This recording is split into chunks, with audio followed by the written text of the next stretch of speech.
യുഎഇക്കെതിരായ ആക്രമണങ്ങളെ അപലപിച്ച് ഇന്ത്യ. പ്രധാനമന്ത്രി Narendra Modi UAE president Sheikh മുഹമ്മദുമായി ഫോണിൽ സംസാരിച്ചു. ഹോർമുസ് കടലിടുക്കിലൂടെ സുരക്ഷിതമായ കപ്പൽ ഗതാഗതം സാധ്യമാക്കണമെന്ന് ഇരു നേതാക്കളും അഭിപ്രായപ്പെട്ടു. ഷെയ്ഖ് മുഹമ്മദിന് ഈദ് ആശംസകൾ നേർന്നുവെന്ന് പ്രധാനമന്ത്രി എസ് രഞ്ജിത്ത് നൽകും വിശദാംശങ്ങൾ.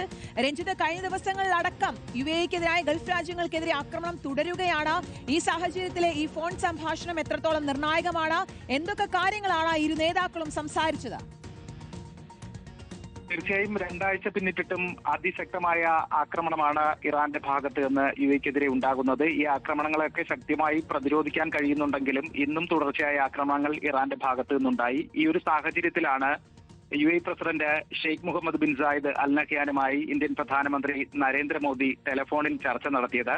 നിലവിലെ ഇപ്പോഴത്തെ സാഹചര്യങ്ങൾ ഇരുവരും വിശദമായി തന്നെ ചർച്ച ചെയ്തു.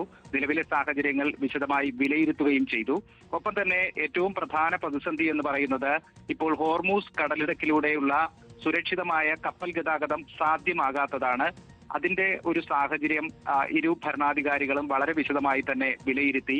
അതിന്റെ ഒരു പ്രതിസന്ധി എത്രത്തോളമാണ്, ഒരു എണ്ണയുൽപാദന മേഖലയിലും കയറ്റുമതി മേഖലയിലും ഉണ്ടാക്കിയിരിക്കുന്ന ഒരു പ്രതിസന്ധി എത്രത്തോളമാണ്, ഇന്ത്യയെ അതെങ്ങനെ ബാധിച്ചിരിക്കുന്നു, യുഎഇ അതെങ്ങനെ ബാധിച്ചിരിക്കുന്നു, ലോകരാജ്യങ്ങളെ എങ്ങനെ ബാധിച്ചിരിക്കുന്നു തുടങ്ങിയ കാര്യങ്ങളൊക്കെ വളരെ വിശദമായി തന്നെ ഷെയ്ഖ് മുഹമ്മദ് ബിൻ സായിദ് അൽ നഹ്യാനും പ്രധാനമന്ത്രി നരേന്ദ്രമോദിയും തമ്മിൽ ചർച്ച നടത്തുകയുണ്ടായി.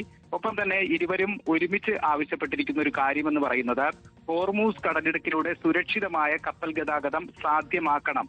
അത് അത്യാവശ്യമായി തന്നെ നടപ്പിലാക്കണം. അത് രാജ്യത്തിന്റെ ലോകത്തിന്റെ തന്നെ സമ്പദ് വ്യവസ്ഥയ്ക്ക് ഏറ്റവും പ്രധാനപ്പെട്ട ഒരു കാര്യമാണ്. അതിന് എത്രയും വേഗം നടപടി ഉണ്ടാകണം എന്നാണ് പ്രധാനമന്ത്രി നരേന്ദ്രമോദിയും UAE president Sheikh Muhammad bin Zayed Al നഹ്യാനും ഒറ്റക്കെട്ടായി ആവശ്യപ്പെട്ടിരിക്കുന്നത്. ശരി, യുഎഇക്കെതിരായ ആക്രമണങ്ങളെ അപലപിച്ചിരിക്കുന്നു ഇന്ത്യ. ഇരു നേതാക്കളും ഫോണിൽ സംസാരിച്ചു. പ്രത്യേകിച്ച് ഹോർമുസ് കടലിടുക്കിലൂടെയുള്ള ഗതാഗതം, കപ്പൽ ഗതാഗതം അത് എത്രയും പെട്ടെന്ന് തന്നെ പഴയ രീതിയിൽ പുനഃസ്ഥാപിക്കണമെന്നടക്കമുള്ള കാര്യങ്ങളാണ് ഇരു നേതാക്കളും ഒരുമിച്ച് ആവശ്യപ്പെട്ടത്. രഞ്ജിത്താണ് വിശദാംശങ്ങൾ നൽകിയത്.